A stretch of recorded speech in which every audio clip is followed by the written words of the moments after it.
All Departments is proudly sponsored by the White... Oh, hang on a minute. The Saxon Bear Micropub is opening this week in Christchurch, part of the Bear Beer family, along with the White Bear in Southbourne-on-Sea. Check out www.bearbeerfamily.co.uk to find out more. Here come the cherries and we're heading for the top of the tree. Bournemouth is a team that's going to show Division 3. Here come the leaders and the scorers at the Saturday, showing how to win the Southern way. So we sing, come on Bournemouth, come on Bournemouth. While you're out there winning, hear the shouting and the singing. We sing, come on Bournemouth, come on Bournemouth. Here come the cherries, here come the cherries, here come the cherries, number one.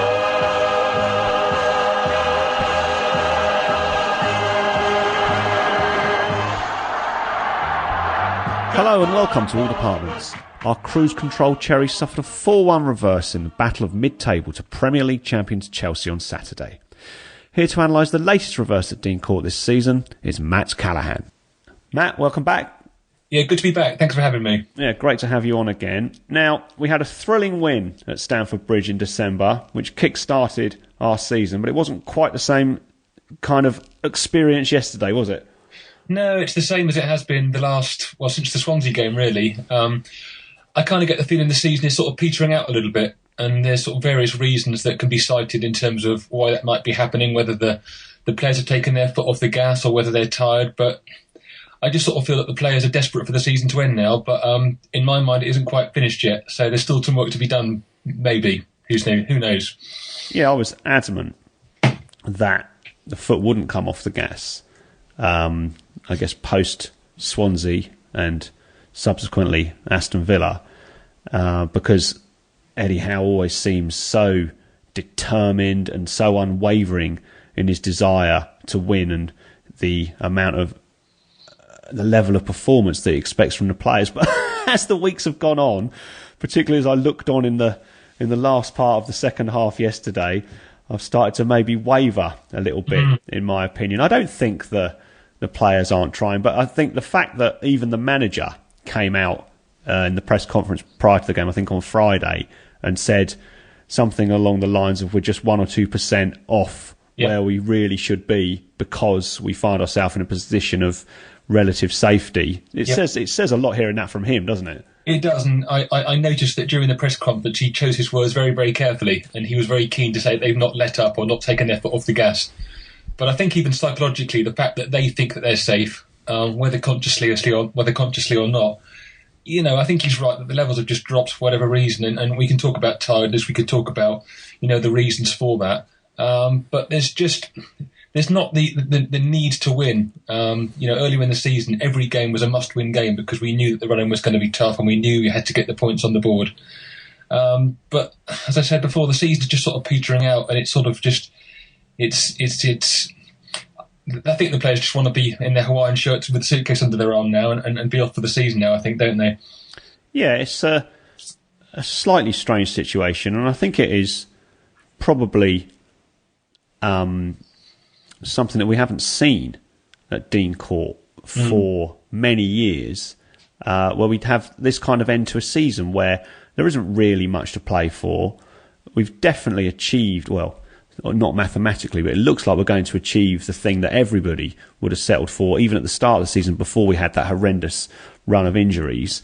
Most seasons, with the possible exception of the first season in the Championship, although we were gunning a little bit for the playoffs briefly towards the end of the season, I can't remember, I suppose, maybe possibly the Lee Bradbury era, many times when we haven't had something to play for going into the last few games of the season. And I guess the crowd, which includes myself obviously, don't have the intensity either. So, I mean, we could point the finger everywhere, but yeah, I mean, the long and short of it is that we've probably done enough to stay up, and whatever happens from now on, barring an absolute disaster, is not going to really make that much difference. And I also think that the manager is using this part of the season, this kind of free pass he's got for these games, or partly using them to certainly, I was going to say blood the players, but prepare the players for next season in terms of,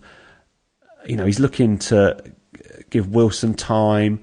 He brought Afobe back yesterday. Just little bits that he can do here and there to lay the ground for next season, because those types of players, for whatever reason, we're not going to see the best of them, I don't think, until next season. Hopefully we will see the best of them. And that sort of thing must be on his mind, mustn't it? I think so, yeah. I mean, I'm very keen not to sort of make the point about the players taking their foot off the gas or not trying, because that questions their professionalism. And one thing they've been for the last 2 or 3 seasons is professional in every aspect of the games that they've been playing. And what you say about sort of not being in this situation for the past 2 or 3 seasons, in some ways it's quite nice not to have the stress at the end of the season, because whilst last season was fantastic, at times it was stressful. I haven't got over Reading away last season, even to this day, I don't. That's the one that springs to mind. Oh, definitely. my days. But the other thing to mention, I think, is the fact that, I hesitate to sort of get drawn into the fact about the money in the Premier League, but every place in the Premier League is worth just over £1 million. So whilst we can say that these games don't count for something, in terms of the placings they do and in terms of the prize money for finishing where you do count as well. And every million counts, doesn't it? Yeah, I was just reading that on the Vitals forum just before we spoke, and somebody had put, if we finish the top of the mini league in mid-table, it's worth over 7 million. And then somebody else wrote it. In other words, it's like getting a free Lewis Grabban. Oh yeah, indeed. So anyway, and speaking of Lewis Grabban, he was brought back into the team yesterday along with Mark Pugh, Matt Ritchie, and Max Gradle. Were left out. Gradle apparently got a dead leg, couldn't play. It's only a short-term thing. I think he probably was going to go to the bench anyway.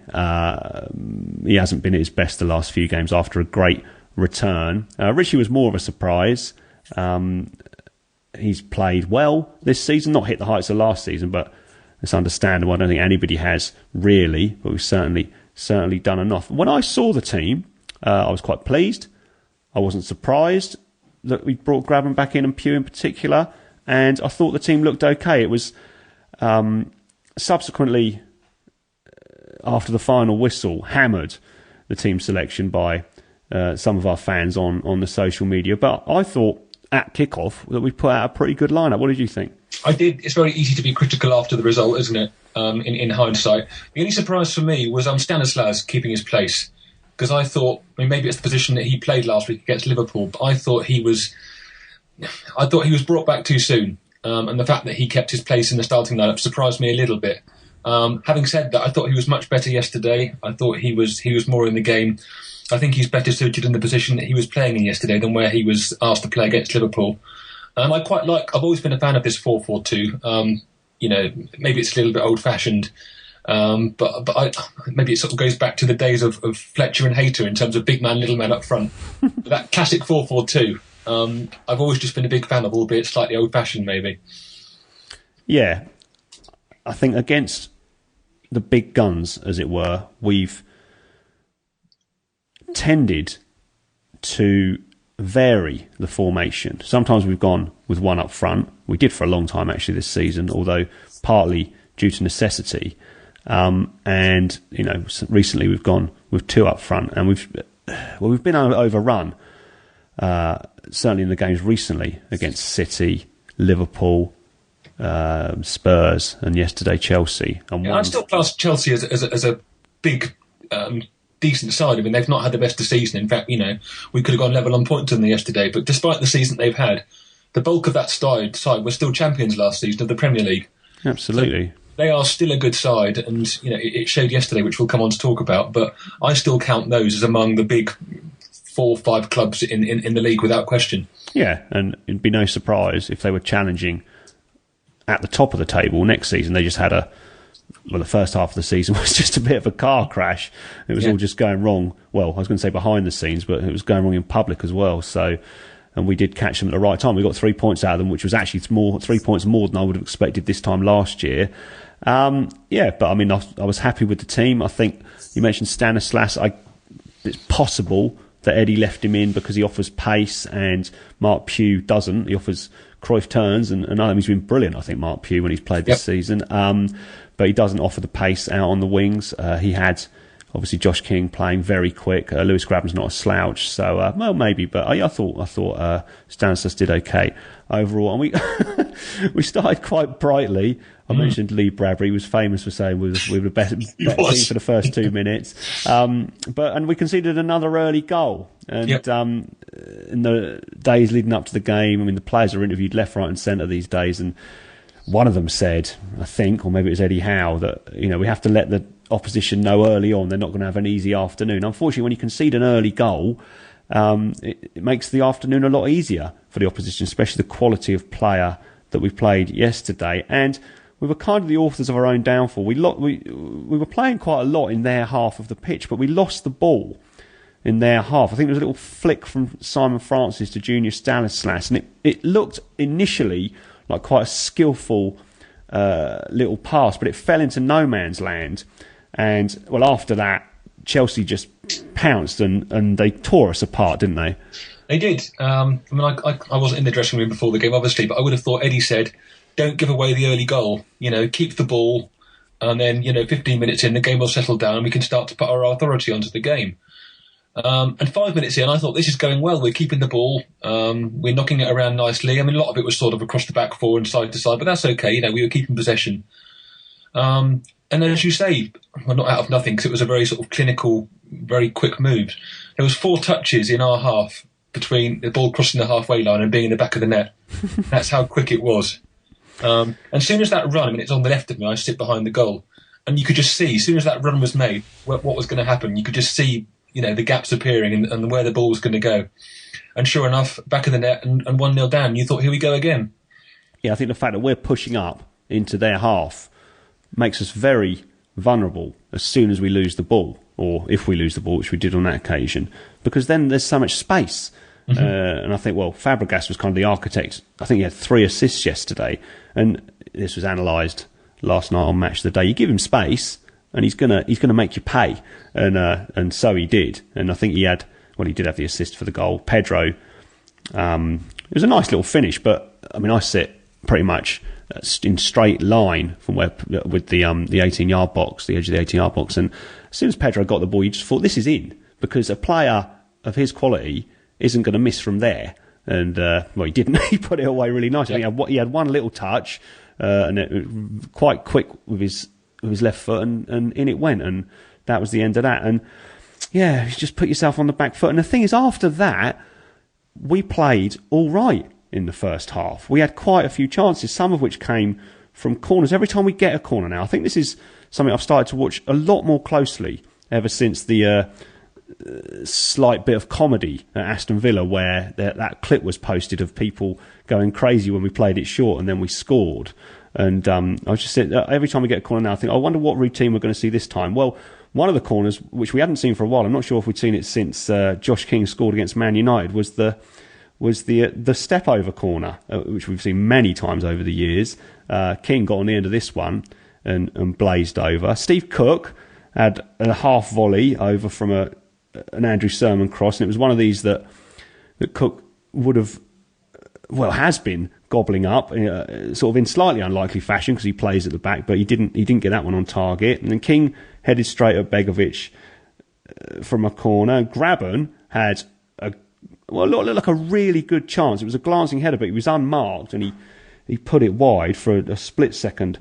I thought it was in. Now Chelsea, given 2 chances like that, definitely would have scored 1 goal. I mean, it's good that we were creating the chances, and you can't really expect Eddie Howe to say anything else apart from praise that kind of attacking play and getting into those positions. But you just have to put them away, don't you? It's the difference, isn't it? I mean, we've noticed that when we've played, the big sides, and we've been very well beaten by a lot of them. But the difference is, and the thing that I've noticed from being in this division this season, is the fact that you've got to take your chances, because you get certainly fewer of them, because of the defenders that you're playing against. I mean, according to the BBC website yesterday, chances on target were 4 apiece. They scored 4, we scored 1, and that kind of says it all, really. And I hesitate to sort of criticise our strikers, particularly King, he's been my player of the season, I think. But we've just got to be more clinical in front of goal. It's that final third, isn't it? and it sort of demonstrated very well with the first Chelsea goal, is that one ball, one strike, back of the net, and yet we sort of seem to make a meal of it and then not just have that clinical finish in the final third. And it's something that Eddie's got to address over the summer, I think, and in pre-season, before the start of next season. Yeah, I think that you look at the Chelsea goals yesterday, they all came from midfield. We haven't had goals from midfield this season. Richie's on about 3, I think. Mm-hmm. Harry Arter's got 1. Gosling's got a couple. Andrew Sermon hasn't got any. Mark Pugh's got a couple. But, I mean, you know, it's nowhere near what we were getting last season. I think Richie got 15 last season. Yeah. And we scored 100 goals, though, didn't we? Yeah, we did score a lot of goals, and it was a completely different season, and we weren't expecting that either. But you compare it to this season, and we just don't have goals from midfield. Harry Arter hasn't played. He's only played about half the season, but he's only got 1. We miss him, though, don't we? Arthur-shaped hole in the middle of our midfield at the moment. I couldn't agree more. I mean, we need 2 players like him in as much as, well, we need him, and then we need another player who we don't currently have who can dominate the midfield. It's that lack of strength in depth, isn't it? I mean, once you go past the first choice of our midfield, to put it bluntly, it's just not good enough at this level. No. And that's something, again, that I think has got to be addressed during the course of the summer, is that Arter is great when he's fit, but as you say, he's missed probably maybe half the games this season. And when he's not been there, it's just so obvious that's a big missing hole in the middle of our midfield, and that's where a lot of, as you say, the goals came from yesterday. And it's a problem, I think. I think Sermon is an excellent player, and he's got great range of passing. He's reliable. His passing, stats are very good. He's obviously hard working. You always see those running stats. But there's a sort of the elephant in the room is the lack of goals, and that could make him vulnerable. Gosling's a good player. I don't think he's as good as either Elphick or Arter. Not Elphick, sorry, Sermon or Arter. And I think he'd be vulnerable as well. And like you say, after that, we've got O'Kane, we've got McDonald, good players, done well for us. Somebody was writing on Twitter yesterday about if you want to see these players for the last time, make sure you're at the West Brom game, because some of them are going to be making their farewell. Well, I don't know. I think that some will perhaps go out, be transferred. Some will just be more on the periphery of the squad, and then he'll sort of bring some in. There's absolutely no doubt that there's going to be activity in the summer. Eddie isn't he isn't stupid for a start. He knows exactly what he's doing, but he doesn't tend to go for revolution and more, evolution. But he signed or had on loan, I think, 10 players this season, so it's quite a lot.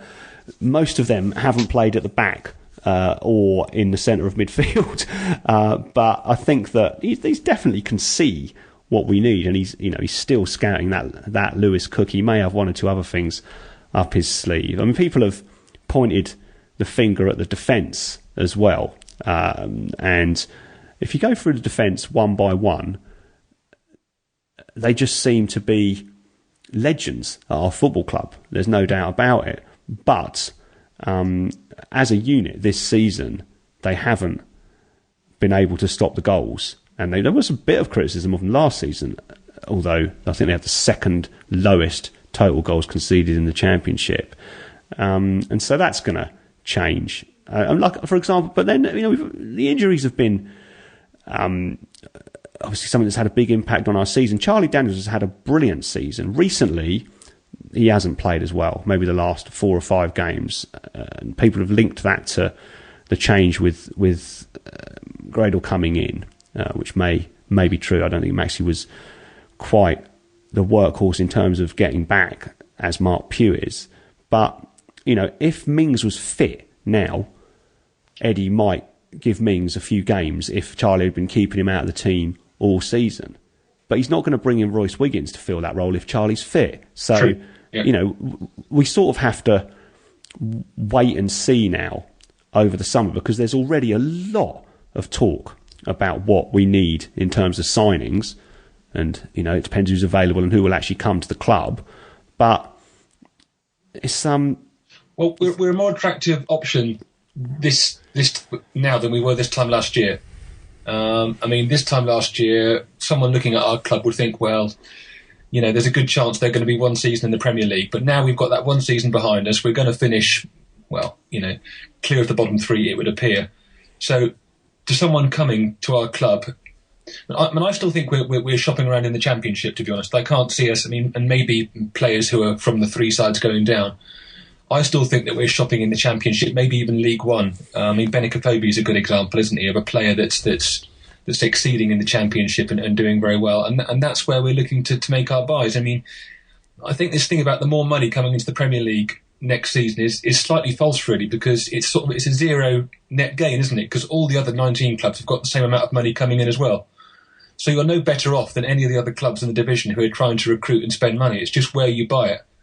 And Eddie's clearly doing his homework at the moment in terms of scouting players, and he's got his eye on, there's various names being touted about, but I think already he's got a fairly good idea of what he wants to do and where the problems are and the gaps that he needs to fill. So we'll see what summer brings. Yeah, there's always somebody who's being released by a club in the sort of mould of Distan or Ian Hart that can come in and provide a bit of experience, which maybe we need. It'd be good to have a Sylvain Distan at 25 years old coming into the team as opposed to the veteran that we've got at the moment. But that's the kind of player that we need. And it's not like they're easy to come by, but you can unearth some.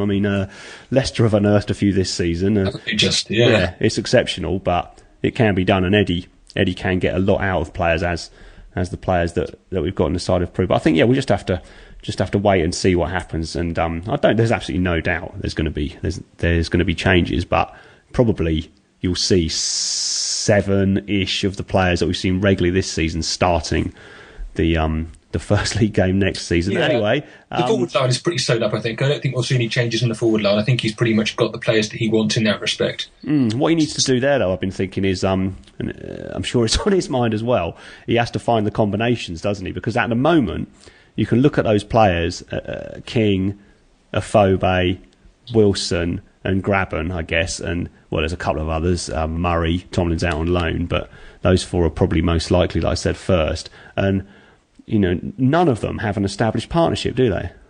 No. I've been quite excited about the prospect of Wilson and Afobe, sort of going back to the Fletch and Hayter big man, little man combination, and whether that would work. And we saw it for a little while yesterday. I'd be interested to see that and a little bit more, for a little bit longer and see how that could work. Because if you're playing two up front, but then you've got to leave King out. So, it's a nice problem to have in some respects, but you've got certainly three strikers that are capable of playing a role. Where Graben fits into that, I don't quite know at the moment. But I think amongst those four, you've got options, haven't you? Certainly. Yeah, definitely. And I think out wide, he's probably got what he needs. We've got Fraser coming back. Iturbe might be not coming back. Doesn't look too promising. No, so I guess Fraser most likely to take his. He's had a good season, hasn't he? Yeah, absolutely. He's injured now, but he's I've heard him being spoken about as their player of the season. So I think all he needed was some games under his belt, which he wasn't able to get with us last season. So whether he can step up to the Premier League, I don't know. But he's an option. If he's in the squad, he's a good option to have, isn't he? Definitely, and I think he probably has matured over the course of the season with Ipswich. Before, he was, he's very young still. I think he's about 21, but he came to us at 18 or 19. He's short in stature as well, looks very, very boyish. I suspect he's become a bit more of a grown man, spending most of the season at Ipswich Town and playing most games as well. And it would be no big deal for him mentally to make the step, out onto the pitch regularly for us and to certainly contribute next season. I really hope he does. He's a player that I really like. I'm a huge fan. Yeah, and so it's really the centre of the midfield, definitely. The defence, I'd say I would predict that Smith's got a good chance of holding on to his place. I'm talking about in the actual starting defence that he picks early on next season. I'd say Francis has got a good chance of holding on to his position in the centre of defence. and possibly Daniels. I think there is. I feel terrible saying this. There is a couple of vulnerable players, Cook and Elphick, which, I mean, the way they played last season, and I think Cook's done all right this season, but we have struggled, and you know, Eddie might stick with them, but I can see him strengthening there. And then, well, in goal, Boris has his critics, but I think he's been very good this season. I think that he definitely had a wobble, and everybody knows all about that. But overall, I think he's been great for us this season. So I can't see huge changes in the team that starts next season. Back as well, of course, which you mentioned in terms of, I mean, he's not a bad option to have. He wasn't inexpensive, was he? So, you know, he's clearly a class act when he's fit. We just haven't seen anything of him other than the 8 minutes that he played. Yeah. I know, it's a shame. I mean, but like you say, we don't really need to strengthen at left back. I think we're right back as well. Centre of defence, yeah, we do need to strengthen, but you know, that's perfectly fine. There's probably a couple of players out there who've either got experience in this league or in the Championship, or maybe bring one in from abroad. But Eddie tends to have more success when players are coming in that have played in this league, regardless of what country they're actually from, you know, and are used to the style of football in England before they come into our team. They seem to have struggled more. I'm thinking about Rante, Iturbe, well, I was going to say Atsu, but he never really had a chance, you know, that have not played in English football much, and therefore it's come as a bit of a shock to them. And yeah, I think he'll generally go with players who've played over here. Getting back to the game, there was a couple of goals towards the end of the first half. They got their second one in the 34th minute. And there was some neat play from Chelsea in some tight areas in the middle third of the pitch. But we were quite well organised, but Fabregas, his little back heel, really opened us up and set up the opportunity for Hazard. And seeing it live, I was really surprised that it went in. Like I said, I'm to the side of the goal, so I couldn't see how far into the corner of the goal the shot was, but it was from quite a long way out, outside the box, and he didn't seem to hit it that hard, but it rolled in. When I saw it back on the TV, I was still surprised that it went in. I don't know if Boris was unsighted or taken by surprise, but I mean, do you think he should have got there? My initial, when I sit behind the goal, so I had quite a good view of it. I was sort of more or less in line with it as it went in. And my initial thought was that it's Boric's fault. The only thing I can think of is that he might have been anticipating a sort of an in-swinging ball coming into the area, and therefore he was sort of positioned on the left-hand side of the goal. That's the only thing I could think of. But if I had to lay blame, I'd say that he might have done better with it. And I suspect he'll be disappointed that he didn't get a hand to it at least. But as you say, it wasn't even in the corner, was it? It was central, really, in terms of where it ended up. So I can only think it was down to his positioning that meant he didn't get to it, really. Yeah, it was odd. Definitely looked odd when I saw it go in. Hazard's a good player. He was brilliant last season. He hadn't scored this season until yesterday, and he scored 2 goals, neither of which were, well, I suppose from his point of view, the first one was a good goal. The second one was just right place at the right time. But yeah, I just was thinking, we'd given them a 2-goal lead. I mean, I didn't know we were going to score pretty much immediately afterwards, but we'd given them a 2-goal lead after playing quite well, and it looked like we were going in at half time at 2-0 down. And well, the first one we had just been torn apart after losing the ball, and the second one I thought we shouldn't have let the ball go in the net. Yeah, and 2-0 down, the game's realistically, the game's done then, isn't it, I think? I mean, it's possible you can come back, and we've done it in the past, but to my mind, at 2-0, the game was done. Yeah, so we got a quick goal back, which obviously raises hope. 2-1, all of a sudden, seems like you can get to 2-2. This was Tommy Elphick. I love, after just saying that Tommy's vulnerable, I love seeing Tommy in this team. He's possibly my favourite player, but mainly, well, because of what he's done for us, and also because of the goalpost routine, which has got nothing to do with how he plays. I just miss it when he doesn't, when he's not there to do it. But anyway, Simon Francis swung a cross in. I think the ball had come back out to him from a corner. Tommy out-jumped the Chelsea defence, who were surprisingly leaden-footed. He headed it into the ground, and it was just too difficult for Begovic to actually keep out. I think Begovic might have touched it on the way in, but he just took him off balance, and he couldn't quite get his hand to it. And then, we're up again. We'd played okay. We got a goal. It was 2-1, and at that point, it was a shame there wasn't more of the half left. It felt like we might get back in it, didn't it? It did, and Tommy's first Premier League goal, I think, wasn't it? Apart from his perfectly good one at Liverpool that was ruled out. But, of course, yeah. But yeah, I mean, and going in at 2-1, having just got the goal, I mean, I thought at half-time far more positive about it, because, you feel that coming out on the second half, we'll be on the front foot, and we're going to be, the side that's got the momentum coming out in the second half. It didn't work out that way, but it was a good time to get the goal. Yeah, we did have another chance. Lewis Grabban, I'm not sure if it was Andrew Sermon that played him in, but he was through, although it was on the angle, but he drove it. Went for power. Yeah, but straight at Begovic. Who I think he had visions of it going in the top corner. Yeah, so did I, but it didn't go in.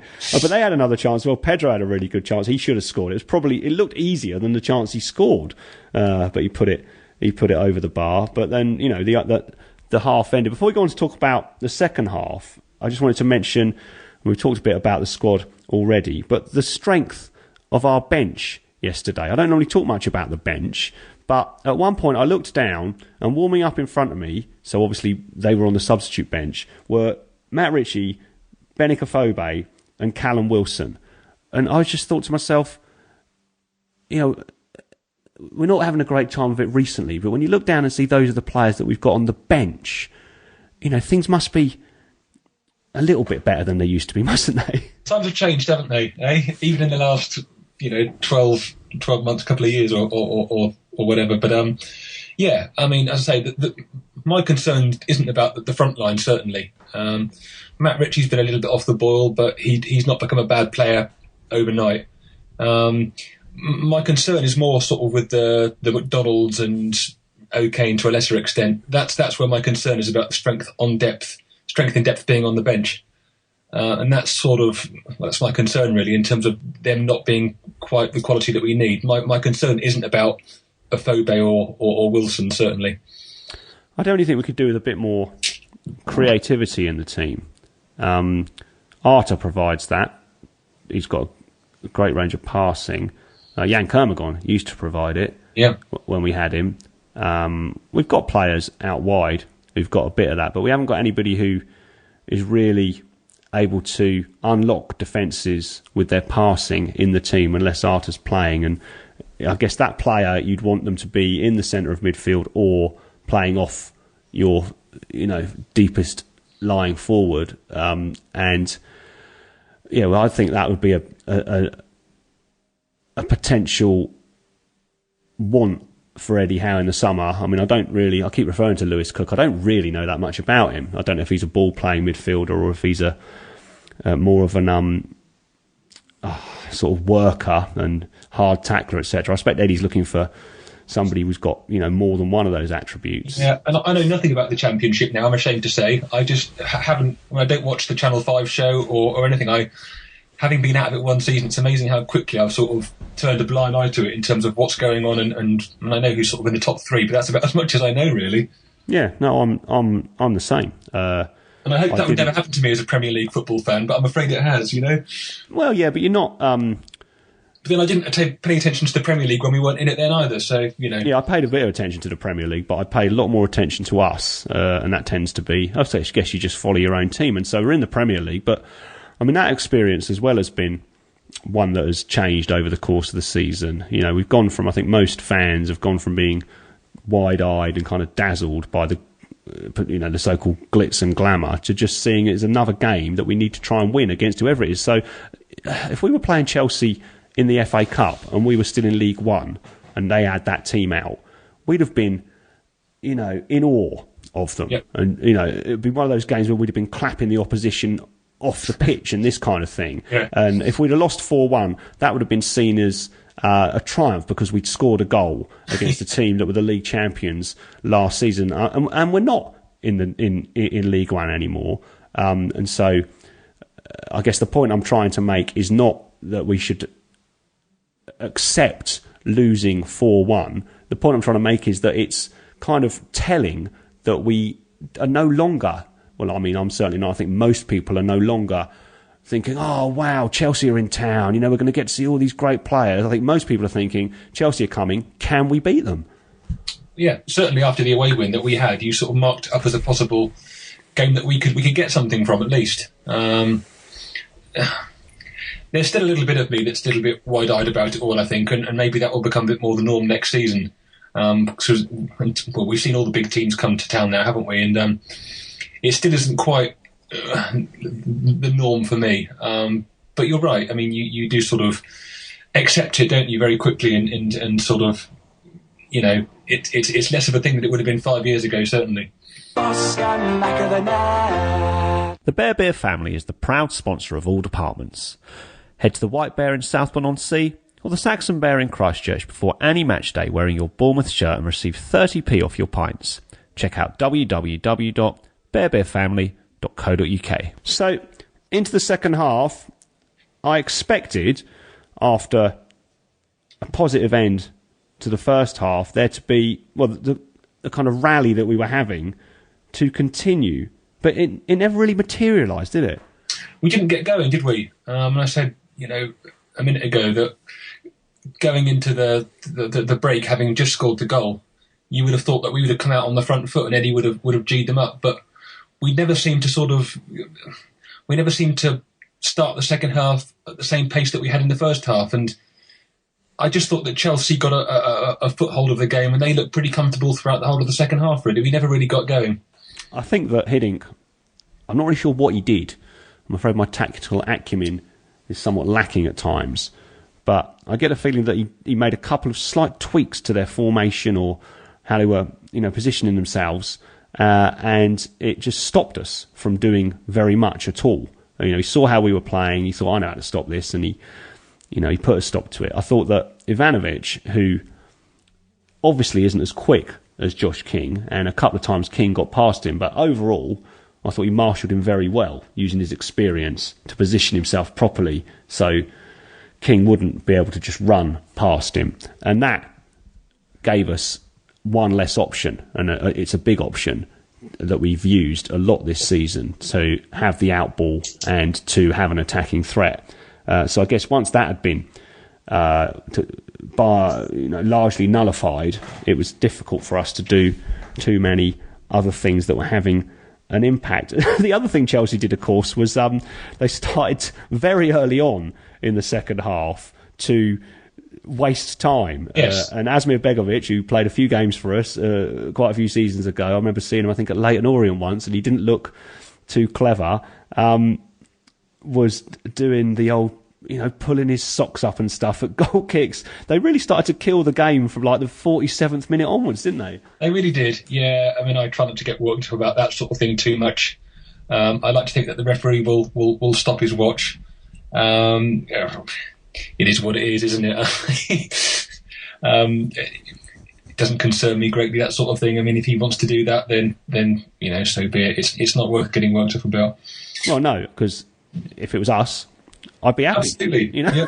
But then, we've got better at that sort of thing, haven't we? Sort of that game management, I think you call it, in terms of seeing the game out, certainly in the last sort of 10, 15 minutes. I mean, that was something that historically we were very bad at in sort of the League One, League Two days. More recently, we've become much, much better at. Yeah, I think so. We've been much better. I've noticed it this season in particular. We seem to, in a couple of those famous wins, United and Chelsea, we saw it in Southampton as well. We've seen the games out really well, and that's something that not to be overlooked. Once we've managed to get a decent lead or even a lead of some description, we've had to see it out towards the end of the game. Most of the time, we have managed to do it. But anyway, it wasn't working, so Eddie took off Lewis Grabban and Josh King, and threw on Benik Afobe and Callum Wilson, to much joy from the assembled Dean Court faithful. But despite the excitement, there wasn't really much change in outcome. Afobe, he'd obviously been told to play as the second striker, and he was quite often, outside the box or even out wide quite a few times. I don't know if you noticed this, but he did not look comfortable playing in that position, did he? He didn't. And I was sort of thinking about this because, all of his goals, I think this is right, all of his goals have come from one touch. Yeah, that's right. Yeah, so I'm not sort of saying that I was quite excited about him playing up front with Wilson.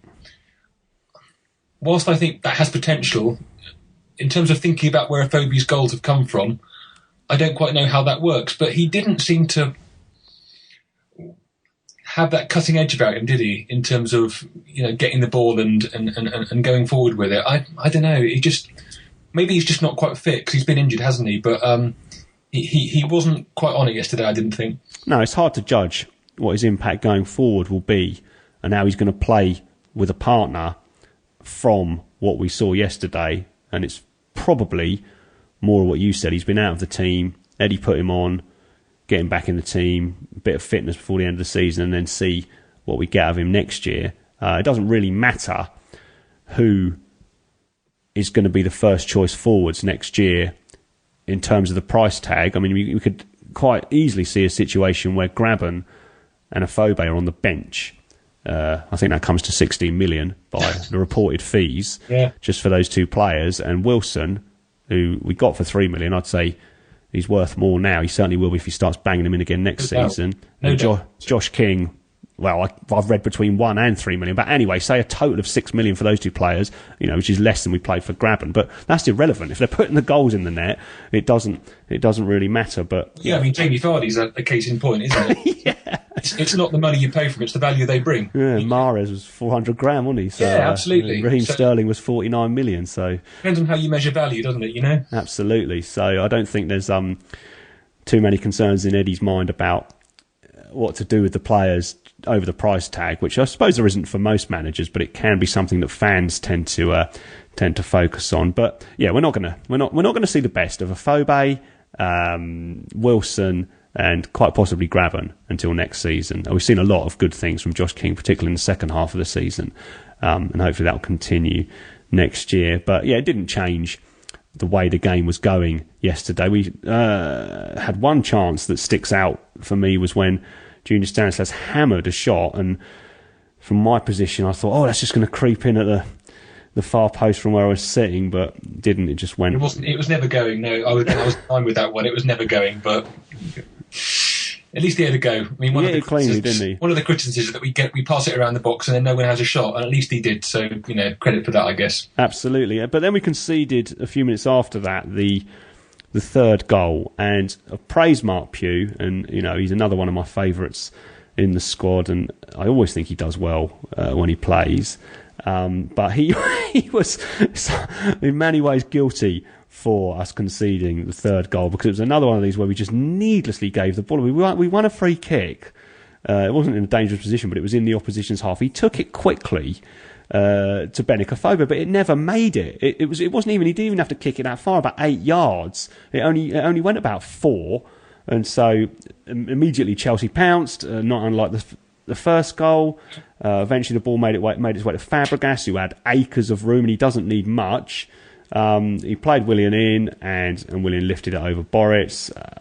We just can't give teams like that, with those sort of quality players, chances like that, can we? No, absolutely. And the thing that I wrote down is that the first and third goals were almost identical in terms of the pace which they broke at, and all of a sudden we're pushing forward because we've got the ball.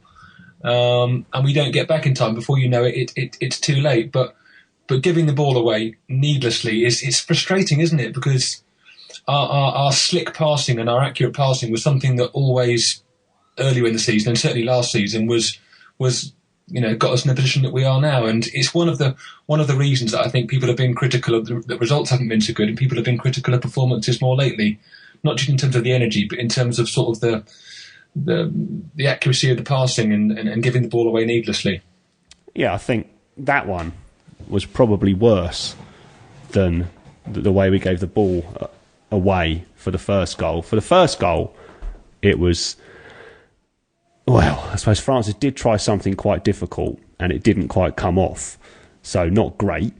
for the third goal, Mark Pugh, he only had to do something extremely simple, and he just didn't do it right. And it was like, I've plodded around many football pitches and made mistakes like that, where you just think it's an easy pass, and so you don't actually give it the focus and the right amount of welly that it needs or whatever, and it doesn't quite make it. And but you pay for it on a big stage, and everybody then talks about it. But yeah, after that we didn't really have much chance. I've seen Boris criticised by a couple of people for this one, saying that he's no good in these one-on-ones. But I mean, it was a great finish. It was a great finish. Yeah. In that case, it's got Willian, who's been Chelsea's player of the season, essentially clean through. What else could Boris have done? No, I mean, he had to come out, didn't he? What else does he do? He brings him down, gets sent off, and then we're without him for 2 games, 3 games. So, I don't see that at all. It was a great finish and a great ball, and we were just undone. Yeah, and unfortunately after that, the game went down a couple of gears. Chelsea were obviously happy and content that they were going to win the game. I don't think anyone would have put any money on us at that point.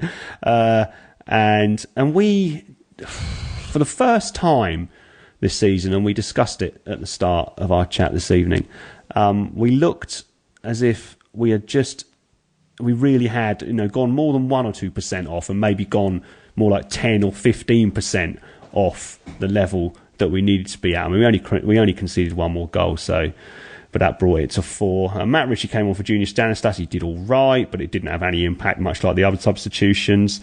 And I never leave early, but I was just thinking, I hope this game finishes soon. Unfortunately, and I hate goals against in injury time, when it racks the score up. 3-1, I don't think Chelsea would have complained. That would have been a fair enough result, and they'd have got the points, etc. But 4-1 just looks like more of a thrashing, 4-1 defeat at home. And it flattered them as well. I don't think it was a 4-1 game. I think if the neutral had been there, they would have said 3-1 was enough. I think 4 was a little bit flattering for them. But it comes back to this thing of our defenders. I mean, how many defenders were there in the box for that 4th goal? Like the Liverpool game last week, I mean, when there was 7, I think, in the box, it must have been that many again for this goal. And just no one gets a foot on it. And it's the same old thing, Yeah, Matic pulled it back from the byline. And, I mean, Hazard had Cook and Gosling in close attendance, and he got between them both. He is quite quick, Hazard, actually. I was quite surprised how quick he was when I saw him play yesterday. But anyway, he nipped between them and put it in from close range. Again, Boris, he could have perhaps blocked it had his body been in the right place. In other words, the ball had just been kicked straight at his body. But apart from that, he didn't have any chance. And I mean, we've got the bodies in the box, but not doing anything or not doing enough to stop the goals going in. So another hefty defeat. And it's just frustrating because we've had a good season, and everything that we wanted to achieve has been achieved. But I'm worried, and this could change with one good result, but I'm worried that the season will end on a little bit of a low, which could then, if we don't have a great start to next season, have a bit of a negative impact on next season. What do you think? I think there's 2 things. I think we'll stay up. I don't think it's going to be by a huge amount. Old Trafford, I can't see us getting anything. Everton, their home form's terrible, but it's still not easy to... I mean, West Brom at home we should certainly get something out of, but we're not going to stay up by a huge number of points. And I feel like I've been quite critical tonight. That wasn't my intention at all, because let's not get away from the fact that the season has been fantastic. In August, if you said you'll stay up by goal difference, I'd have taken that more happily, And we're going to do that, and with a little bit of despair, I think. And the run-in is tough. When the fixtures came out at the start of the season, we knew that the run-in was going to be tough, and that we needed the points on the board, I think, didn't we, before this run of games started, sort of taking Villa and maybe West Brom out of that sort of run of games. So it was always going to be tough. And the second thing is, I think that it's possible that the form at the end of one season, if you're not careful, can run into the form at the start of the next season. And we sort of hoped that would be the case this season, in terms of the way that we sort of finished last season would give us a bit of a bounce at the start of this season. But I wouldn't want us to sort of lose 5 out of the last 7 games of this season, then that to start us negatively at the beginning of next season. Yeah, absolutely. Especially if we have it's impossible to say, but a tough run of fixtures at the start of next season, and it's, doom and gloom again, except a little bit of gloom at the moment, but there's always the rather bright caveat that we've got enough points, it certainly looks like it, to stay in the division. But if we're having a tough couple of months at the start of next season, it's not going to seem quite so bright after having what could be a slightly bleak end to this season. Although I've got, and it's unlike me this, I've got a little bit of optimism about our last 3 games. I wanted United to win the semi-final yesterday, but only because of selfish reasons. As I think any potential advantage that we could gain against Everton and Man United would be from United being in the cup final. I mean, things are not great at Goodison Park, and now they don't even, and Martinez doesn't even have, the cup to point to say, well, we're still in that. So he might not jump for much longer, to be honest with you. Well, exactly, and I was going to come on to that in a moment because Eddie Howe's being linked with it. So let's talk about that now. Eddie famously grew up not just a Bournemouth fan, but an Everton fan.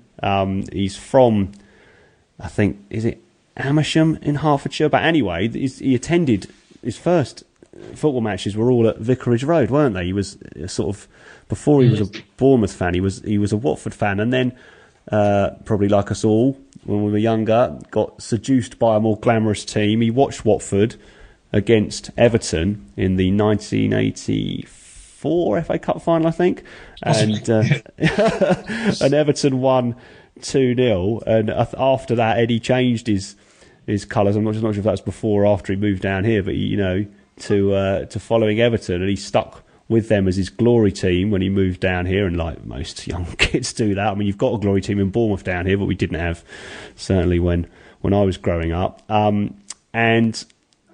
mean, he's gone into obviously football management, and it all changes when you're a professional. But you sort of think, well, is there any possibility, despite the fact that it seems to be quite well known about Eddie and his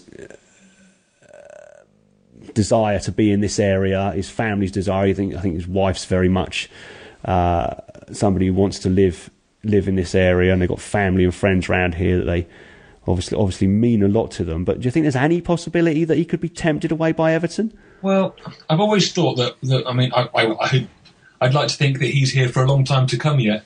But if and when he does move on, it's likely to be at a club of the sort of level of Everton. I think it's unlikely that one of the really big teams would come in for him. But aside, on that sort of second tier, if you can call it that, of Premier League football, is where, if he does go anywhere, he's likely to end up. Having said that, I'd like to think that he's still got a job to do with the team he's with at the moment. I still think that he thinks he's not finished it. I still think that he will think that he can take it to the next level, whatever that level might be. Whether it's, well, who knows? Seems strange to say it, but we wouldn't have been saying. You say that, but I mean, I think if we can stay up the season, which it looks like we're going to, we can start to think seriously about competitions like the League Cup, and the League Cup brings you UEFA football if you win that. Yeah. So you never know, and sides like Swansea have gone and done it. So maybe that the next level is that sort of thing. But I still think he will consider he's got more work to do down here. I'd be surprised if he were to be tempted by it. Yeah, and it's so difficult to say because we don't know what's going on with Eddie Howe or in the background. Everything seems to be going really well, and he's got an ideal situation being the manager of Bournemouth. I mean, not just in terms of obviously his family is settled here and all that, but he seems to have great relations with the owners, the chairman, obviously the fans. He'd have to have a very, very lengthy run of poor results and performances for the fans to turn on him in large numbers. And so he's got complete respect and also lots of influence at the club. Go to someone like Everton. Obviously, it's a long way away, but putting that to one side, would he have? Well, he wouldn't have the same level of respect. Certainly not from the fans. It would be more like, well, who's this guy? Yeah. And he wouldn't have the same amount of, I'm hesitating to use this word, but the same amount of power that he's got within the football club that he's got at Dean Court. And then again, they're a big club. They've got a new owner.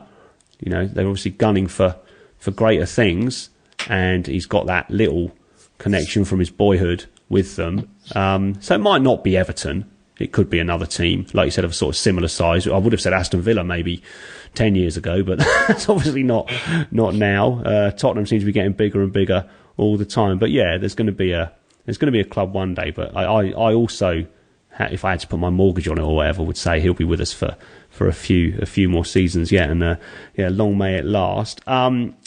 We talked about, or you talked about West Brom. That's probably a game most people are looking at, thinking that's one where we could have enjoy, hopefully, some kind of result on our last home game of the season, which would be they've been a bit nice. Similar to us, I think. Sort of having secured safety, their results seem to have tailed off a bit, I think. So they're in a similar position to us, maybe in that respect. Yeah, we haven't won enough home games this season. I think it's 4, certainly not more than 5.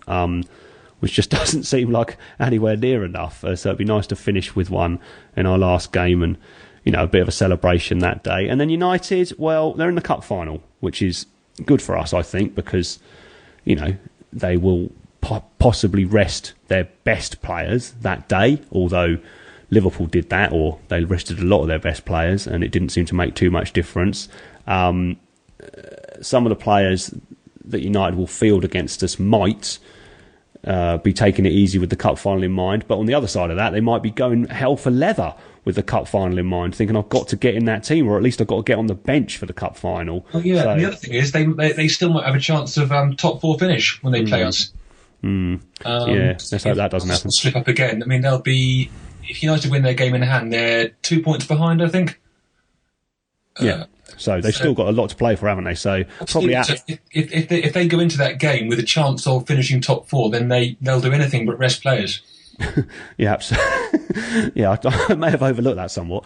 And so that's probably the one out of the 3 that I'd be least optimistic about. But well, I think if we beat West Brom, it will probably the United game will then feel like a celebration. If we lose at home to West Brom and we lose to Everton, then United won't be quite the enjoyable day out that we without all... free scars, you mean? Yeah, well, I've got mine, and I've given it to my 5-year-old son. He's not coming that day, and his brother got one because he is coming, and I had to immediately hand it over because otherwise I would have never heard the end of it.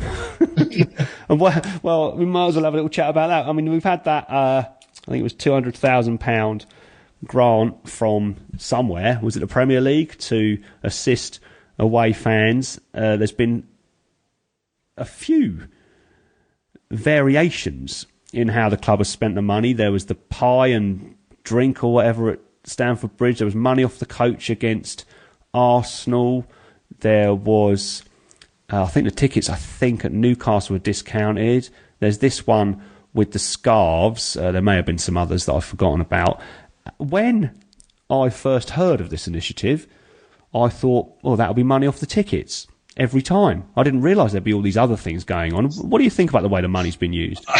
Well, I think it's one of those things that no matter what the club do, they're going to get criticised. They got criticised for the free pie and pint because people didn't want pies and pints. They've been criticised for the scarves because people don't want the scarves.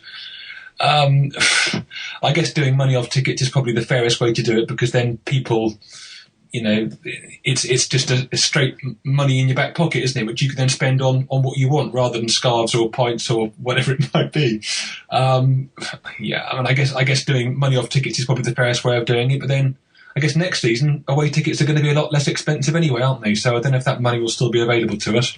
Yeah, I think I read somewhere that if every game away from home is £30, it won't be much different to what the cost of travelling or the ticket price of travelling to away games was this season. But that said...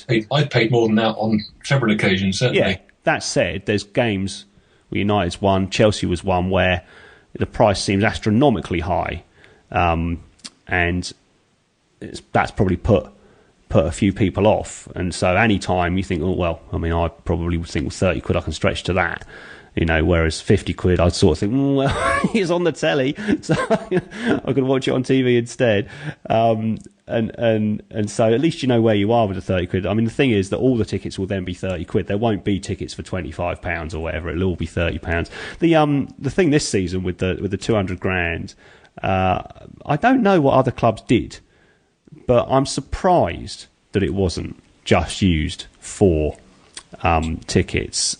And the only reason, aside from trying to line their own pockets, which seems a bit unnecessary considering the amount of money that's sloshing around in the Premier League, 200 grand seems like a drop in the ocean, is that there's been some sort of rules about how the money can be spent, and it wasn't just meant to be for tickets.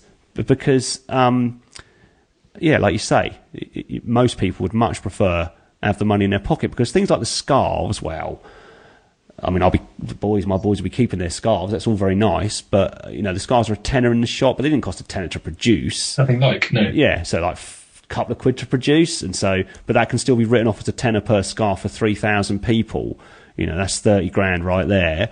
And then the pie and the pint thing, or whatever it was, that money would just go straight to Chelsea. So the fans don't really benefit financially from that either. So, I mean, who knows what the rules were for that? It'd be interesting to find out, but I think most people would say, well, just do it on the ticket price, and that's all we need. But anyway, go on. The fairest way to do it, isn't it? I mean, as you say, it's money in your back pocket, and then everyone benefits. So, I don't know. It hasn't put me off travelling to most games, though. I've been more than happy to reach into my pocket and get the money out, because it's just start of the season, I was slightly concerned this could be our one chance to see a lot of these grounds. We've got a next football go round, haven't we? So absolutely, yeah. So lots as always. Despite the slightly gloomy present, it's a bright future. Now, Matt, let me ask you something. Are you still living in Southampton? Oh, don't say that. Yeah, didn't mention that. So I just wanted to ask you before we wound up. We beat Southampton 2-0 on the 1st of March. I think you've lived there for quite a while, haven't you? What's the experience of being a Bournemouth fan been like ever since that result? Well, I walked round. I made sure that I wore my scarf out and about around the city for the week or so after that game. Let's just say that. And made sure everyone knew. I think they're far less bothered about it than we are, to be honest with you. But it'll be nice to do the double over them next season, won't it? Yeah, I think that. I mean, it's obviously bigger for us than it is for them. They can't, understandably, exchange their vitriol, mutual vitriol with Portsmouth onto us, although that could begin to change. Well, in some ways I don't really want it to. It's just nice to beat them.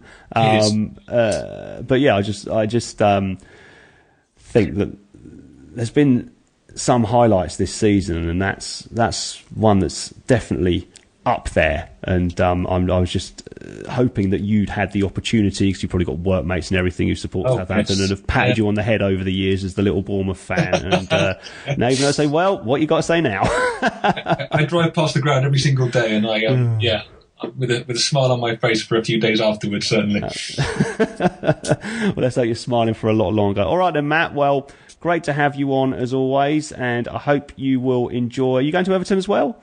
Not Everton, no, I'm doing Old Trafford. Doing Old Trafford, so yeah, hopefully that'll be a brilliant day out, and my prediction about them having the foot off the gas and not being able to get into the Champions League will come true. So great to have you on, mate. Good to be here, thanks. Good to hear from Matt as always, and full marks to him for keeping the red flag flying high in enemy territory. Looking forward to my first trip to Goodison next week, and fingers crossed victory over the Toffees will bring our sticky patch to an end. So up the cherries in all departments, and goodbye. The Bear Beer family is the proud sponsor of all departments, with the White Bear Micropub in Southbourne-on-Sea, and now also the Saxon Bear Micropub in Christchurch, where you can have good ale, good conversation about the cherries, and good times. Check out www.bearbeerfamily.co.uk.